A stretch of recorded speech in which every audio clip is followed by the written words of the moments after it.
नमस्कार साथियों, मैं हूं दिलगीर और आज हम ऐतिहासिक प्रसंगों की कड़ी को आगे बढ़ाते हुए एक और नई ऐतिहासिक घटना का जिक्र करेंगे। यह घटना इतिहास में ऊंटाला का युद्ध के नाम से प्रसिद्ध है। ऊंटाला मेवाड़ या उदयपुर जिले की वल्लभनगर तहसील में स्थित एक दुर्ग है, जिस पर उस समय मुगलों का कब्जा था। ये युद्ध 1605 ईस्वी में जहांगीर के समय होना बताया जाता है, लेकिन कविराज श्यामलदास समेत कुछ विद्वानों द्वारा ये युद्ध 1600 ईस्वी में अकबर के समय होना बताया जाता है। इसलिए हम 1600 ईस्वी वाली तारीख ही सही मानकर चलेंगे। आइए जानते हैं इस युद्ध की वजह क्या थी।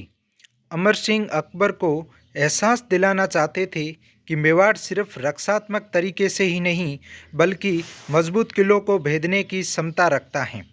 इस युद्ध का नेतृत्व महाराणा अमर सिंह ने स्वयं किया था। ये तो ऊंटाले के किले की व युद्ध की भूमिका हो गई।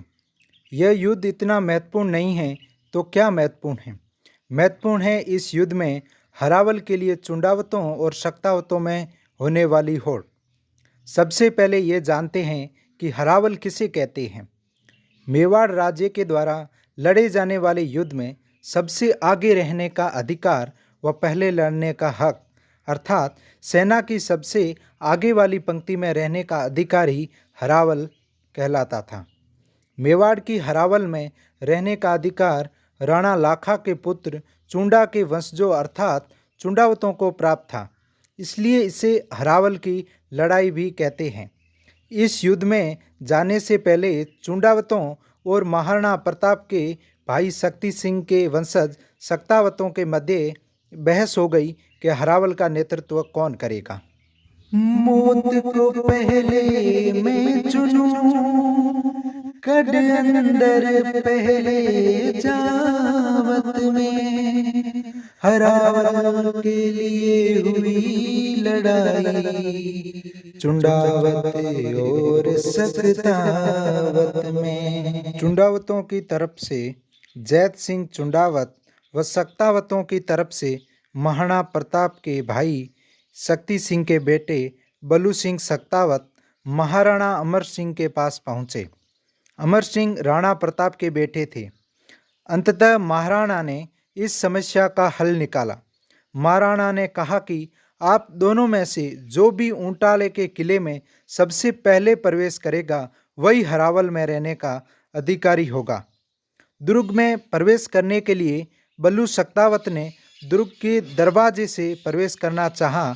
वहीं रावत जैत सिंह चुंडावत सीढ़ियों के सहारे ऊपर चढ़ रहे थे। बलू सिंह शक्तावत ने हाथी को आदेश दिया कि द्वार को टक्कर मारे, पर लोहे की कीलें दरवाजे के आगे लगी हुई थी। इस कारण हाथी दरवाजे को टक्कर नहीं मारी। अक्सर युद्ध में हाथियों को शराब पिलाई जाती थी ताकि उन्हें ज़्यादा दर्द का एहसास ना हो। बलू सिंह शक्तावत खुद कीलों को पकड़कर खड़े हो गए और महावत से कहा कि हाथी को मेरे शरीर पर वार कराओ। हाथी ने बलू सिंह शक्तावत के टक्कर मारी, जिससे कीले बलू सिंह शक्तावत के आर पार हो गई और वह वीर गति को प्राप्त हो गई, लेकिन दरवाज़ा टूट गया था। जब शक्तावत राजपूतों की टुकड़ी ने किले में प्रवेश किया तो यह देखकर चकित रह गई कि रावत जैत सिंह चुंडावत का सिर पहले ही दुर्ग में पड़ा हुआ है। ये गर्दन किले में कैसे आई, आइए जानते हैं। जैत सिंह चुंडावत जैसे ही सीढ़ियों से ऊपर पहुँचे, उन्हें मुगलों की बंदूक से निकली एक गोली छाती पर आ लगी, इसलिए फौरन ही उन्होंने अपने गर्दन काटकर किले में फेंकवा दी। क्योंकि सबसे पहले चाहे गर्दन के ही माध्यम से प्रवेश चुंडावतों ने किया, इसलिए हरावल का नेतृत्व चुंडावतों के ही पास रहा। अमर सिंह ने जैसे ही दरवाजे तोड़कर अंदर आए तो वहीं अकबर के सिपह सालार कायम खां शतरंज खेल रहे थे। कायम खां शतरंज के बड़े शौकीन थे। उन्होंने कहा कि ये मेरा मैच पूरा हो जाए फिर आप जो चाहें वो कर सकते हैं। जैसे ही कायम खां ने अपना खेल पूरा किया, उसी समय अमर सिंह ने कायम खां को मौत के घाट उतार दिया। इस युद्ध में महाराणा प्रताप के भाई शक्ति सिंह के 17 पुत्रों में से 7-8 पुत्र इसी में मारे गए। इस प्रकार ऊंटाले के किले पर अमर सिंह का अधिकार हो गया। वह ऊंटाले का किला सक्तावत और चुंडावतों के प्रसंग से कहीं न कहीं प्रसिद्ध हो गया।